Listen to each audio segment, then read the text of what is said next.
My GF shoplifted and now it's ruining my life. Is it worth it to keep her? I, 21 years old male, started dating this girl Kate, 22 years old female, at the beginning of the year. We hit it off, and things have been going great. We have been spending every weekend together since. She is very kind, supportive, and has a good sense of humor. She's really everything I could have asked for in a girlfriend, and I like her a lot. She has some issues though. She doesn't have her high school diploma because of some very unfortunate circumstances involving abuse, a very close death in the family, and being cheated on during the grieving process. She also doesn't have a job right now because of what she claims are severe leg pains. She is taking steps to fix her situation though. Since we started going out, she seems to have found something to fight for and has begun going to therapy, taking medication, and is in the process of getting her general educational development (GED) started up. She is also trying to quit marijuana. I know that she has a lot of red flags, but I know that she is a good person, and I feel like if I can just help her get on the right track, we could have something great. Up until recently, I've been living at my dad's place out of town for work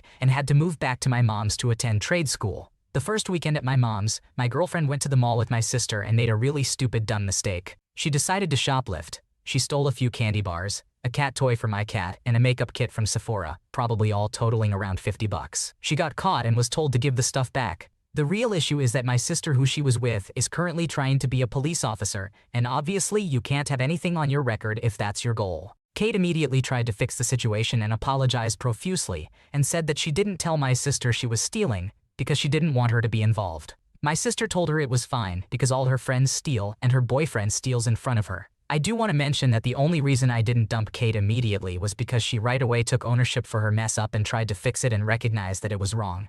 She grew up dirt poor, and so she was always around people who stole, and she stole here and there. It was never really something she thought too hard about because it was normalized. I talked with her and she swore on her dead family member's grave that she would never do it again, and I believe her. My sister then went and told my mother and all hell broke loose. My mother banned Kate from the house, which is really crappy for me because she lives an hour away, so if she can't come and stay for a few days, that makes it really hard to spend time with her. She also said that Kate put my sister's future at risk, which I am not really informed enough on shoplifting laws in Canada to be able to say for sure if that's accurate. I realize I should be more upset with Kate over this situation, but she immediately tried to rectify her mess up and took ownership and accountability of it, so I was willing to give her another chance. I tried to explain to my mother that if Kate is banned, then all of my sister's friends and her boyfriend should be banned too, because they do the same thing. But she said no because I guess he steals groceries to live and she likes him better than her. I understand the wants versus needs argument, but I just want to say that after all the stuff she's been through, this relationship is the first good thing that has happened to her in years, so I can understand why she would feel like she needed the makeup to be beautiful so I wouldn't leave. I have never given her any indication that I have a problem with her appearance, however. My mother already didn't like my girlfriend because she would overhear conversations where we were messing around and thought I was being abused and told me I needed to stand up for myself. I was very upset about this situation because of the blatant unfairness and rules for thee but not for me. My mother then started insulting Kate and telling me to break up with her. So for the last few days I've been distant and dickish because of my frustration. Had my mother applied the rules equally, I wouldn't have really been able to complain. Today was a big explosion with my mother because I declined the invitation to attend her birthday dinner, which I think is fair given the circumstances. She told me that she wants me out of the house, and when I'm gone she's selling it. She wants me to take my cat too. She basically wants nothing to do with me and no ties to me. She said, I'm now isolated from the family, and I'm not allowed to speak to my grandfather, because if he gets upset and has a heart attack, I'll be the pariah of the family worse than I already am now. I told my dad about the situation and he yelled at me saying that my mother was right. Kate is now banned from his house, and I'm too pussy blind to see that I'm throwing my entire family away. They don't even want to listen to reason. Kate is trying really hard to get better, and I want to help her, but literally everyone in my family hating me and isolating me is an awful feeling. I don't want to break up with her and grovel at everyone's feet and beg for forgiveness, but I feel like I have no choice here. I really don't know what to do. I just need some advice. If I'm a complete idiot, tell me because I need the raw truth.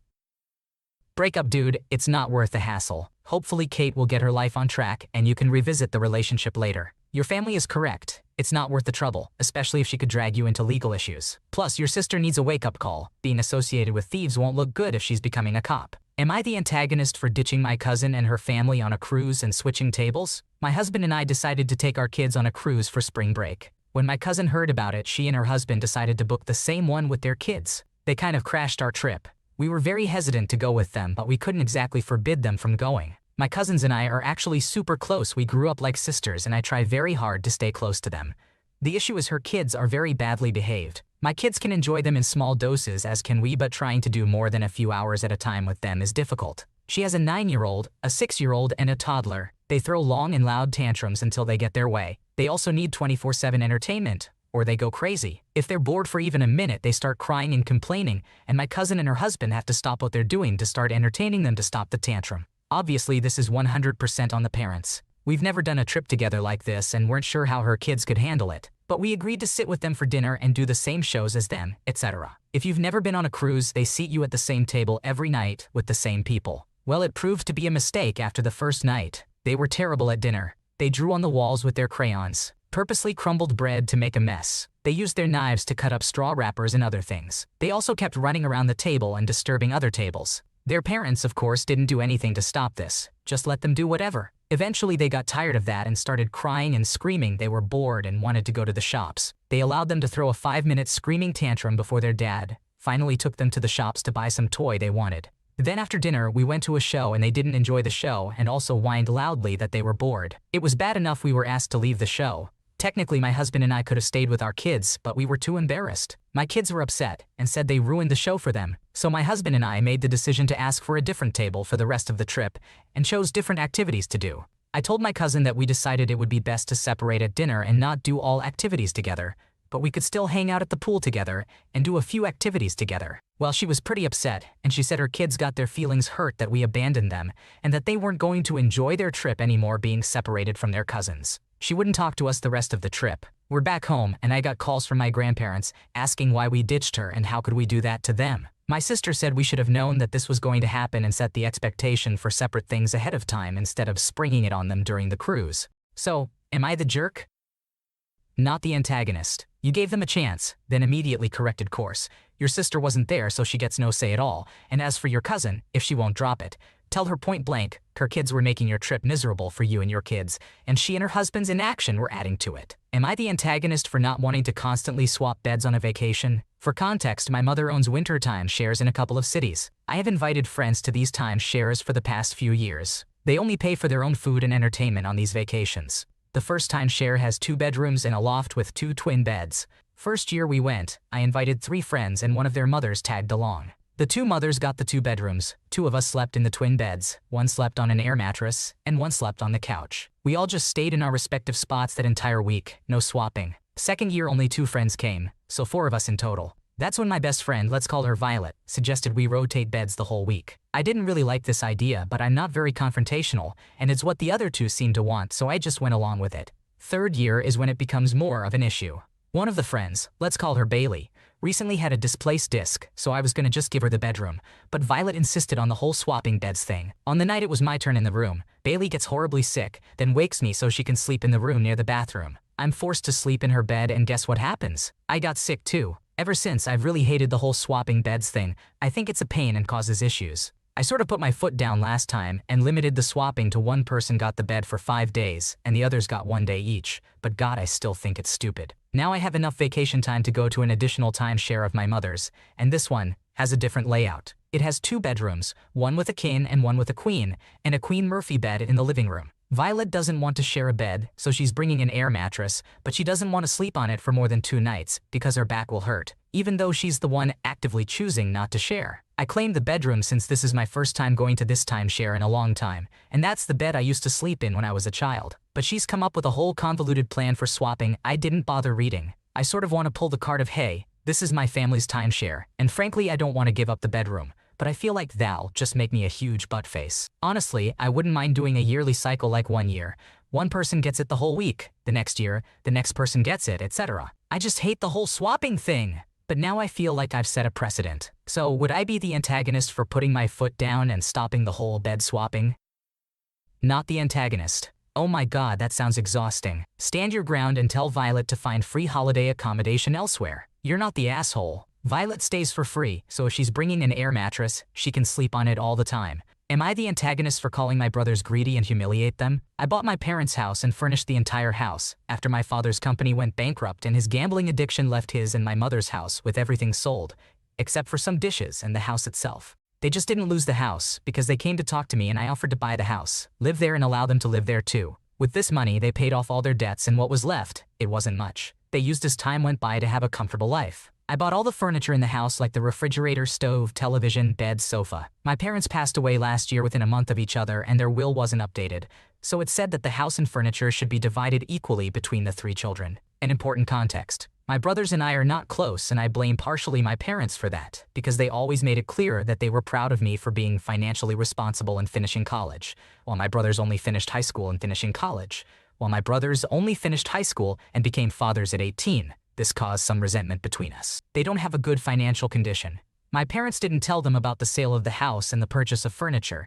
They were angry when they found out that there was absolutely nothing in my parents' name, and I had proof of everything, including the furniture purchases. They tried to dispute this, but it was in my favor. But the only thing that would belong to my parents is the unremovable kitchen cabinets that my mother bought new before she died. To my surprise, at the conciliation hearing, they asked for the closet to be removed, sold, and the money divided between the 3. Keep in mind that they received what was left of my parents' money. I didn't want my share.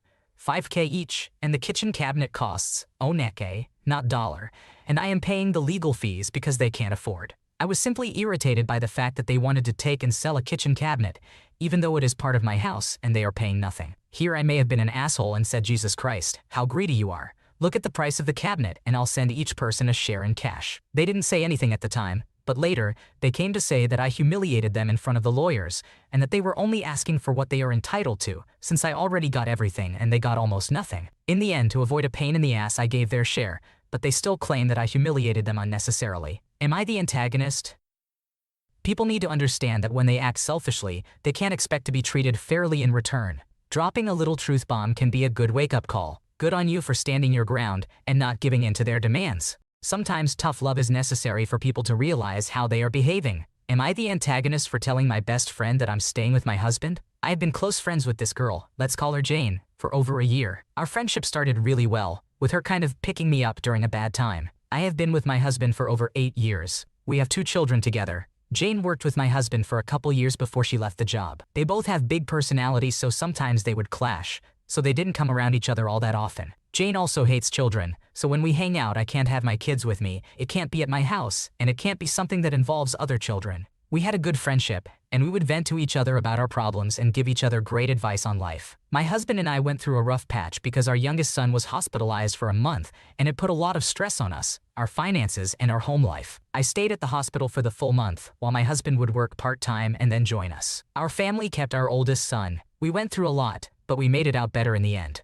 Jane told me the entire time that I should leave my husband. If I had the smallest problem, she would tell me that divorce would solve the problem. She also pushed me to go home and be alone while my son was in the hospital, saying my husband could handle things and I deserved time to relax. I didn't want to, I wanted to be with my son. I told her things were going great and better than before, and she would still find small reasons to tell me to leave him. My husband and I have a deal where one of us is allowed to leave during nap time or bedtime, or if we find a babysitter for one of the kids. One child is disabled and one is a toddler, so it's a lot to take on both and can be really exhausting. It was a decision we came to easily, and it helped in not making us feel stressed. Jane didn't understand this very well and would say, your husband is a dad. He can watch the kids, and try to push me to go out with her. The other day, she sent me a Facebook post that said, staying in a toxic relationship for your kids is only showing them that they were forced to stay together, and I said, no thank you to the image. She said, read it again, and when I declined, I finally said, I need to say this as nicely as possible. Please stop telling me to leave my husband. I am happy, we are in a good relationship, and I'd like to be able to celebrate my successes with my friends. Please stop making me feel bad for being with him,